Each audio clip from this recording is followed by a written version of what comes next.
The Autobiography of Charles Darwin. Written by Charles Darwin. Narrated by Oliver Thompson. Introduction. A German editor having written to me for an account of the development of my mind and character with some sketch of my autobiography, I have thought that the attempt would amuse me and might possibly interest my children or their children. I know that it would have interested me greatly to have read even so short and dull a sketch of the mind of my grandfather, written by himself, and what he thought and did, and how he worked. I have attempted to write the following account of myself, as if I were a dead man in another world looking back at my own life. Nor have I found this difficult, for life is nearly over with me. I have taken no pains about my style of writing. I was born at Shrewsbury on February the 12th, 1809, and my earliest recollection goes back only to when I was a few months over 4 years old, when we went to near Abergele for sea bathing, and I recollect some events and places there with some little distinctness.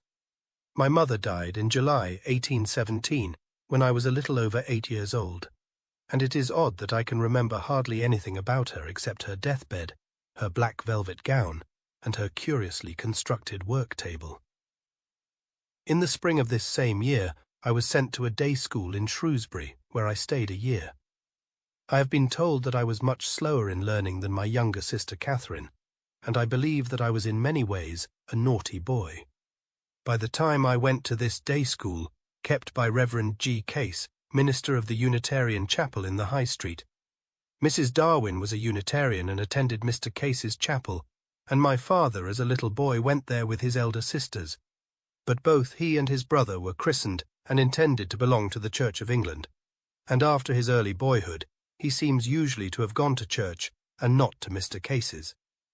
It appears, St. James Gazette, December 15, 1883, that a mural tablet has been erected to his memory in the chapel, which is now known as the Free Christian Church.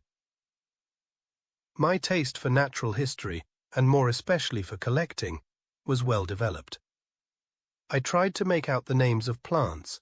Reverend W. A. Layton, who was a schoolfellow of my father's at Mr. Case's school, remembers his bringing a flower to school and saying that his mother had taught him how, by looking at the inside of the blossom, the name of the plant could be discovered.